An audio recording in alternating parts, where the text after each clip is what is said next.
Well, this didn't work out so well. So, wrenching on the car, right? Trying to figure out, okay, is this just a bunch of crap in the motor that is causing this overheating issue? Is it head gaskets potentially? What is it? Well, pretty sure it's head gaskets at this point, because there's still no coolant flow to the heater core. And as well, there is, well, so of course there's no heat in the car. And I flushed out the entire motor of all the crap, like, you can kind of see it over here. Hang on, give me a second here. Like so. And you can kind of hear, actually, with the car, right? She's not running 100%. I still need to dial in that carburetor, but it's not my forte. So that was some of the coolant in the system, right? Kind of dirty, not too terrible though. This was some more of it, right? Very dark, very black. And then this was the first time I emptied it, right? So you can tell that it got better. It definitely got better after what I did. So I didn't actually flush out the rad, but I did, because what I did was took out the thermostat, and so of course, had the thermostat housing off, and then put the hose straight into the motor and just let it flow down, right? Just let it flow down. No big deal. But yeah, and you can tell there's a little bit of smoke off this thing, so it is definitely getting quite hot, because when I run this thing, well, she's not exactly the coolest thing ever. So yeah, luckily I have head gaskets. I bought them for a reason, because I was sure that this was gonna need them, and I was not wrong. So yeah, plus there's still a few more things to do, like PCV and whatever else with the other valve covers in the trunk. Swap out the distributor. I've got a phenolic spacer for the carb so that I can actually put an air cleaner on here, because it's just not enough at the moment. But yeah, I mean, other than that, because even, like, okay, I just had the car running, right? You can tell it's a little smoky still. Because it hasn't blown the head gasket, I don't think. Like, and you take a look at the oil. Oil is dirty, but looks okay, right? I do have no oil and filter for it, so that's no big deal. Can I... this might require 2 hands, hang on. There we go.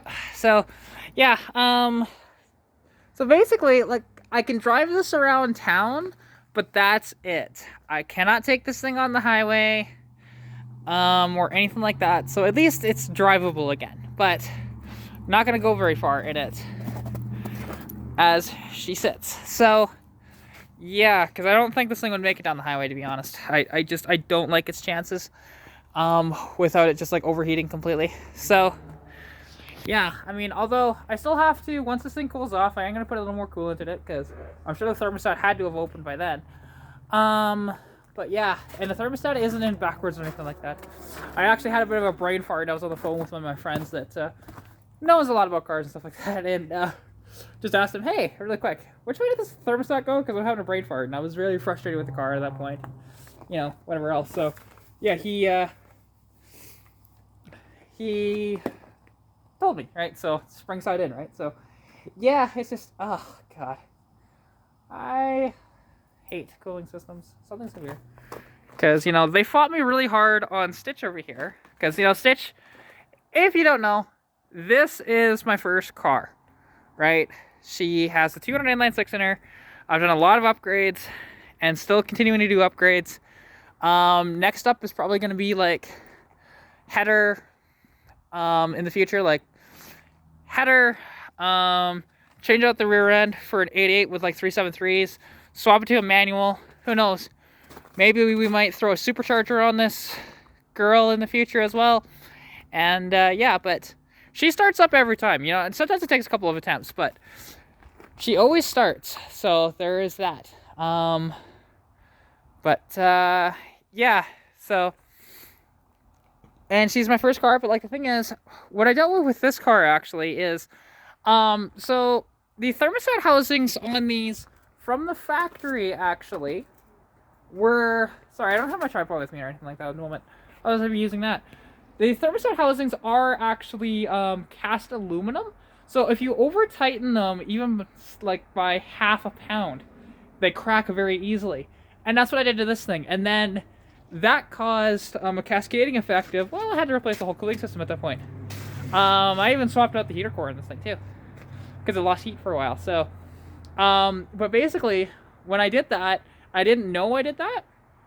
I drove it around, it overheated, and then, which kicked the water pump out. And then, yeah, I ended up replacing the rad later on. I didn't need to replace the rad, but I did, because, you know what? Having better cooling is always a nice thing, right? And this thing, oh yeah, runs tickety-poo that way. Very good on the cooling aspect of this car.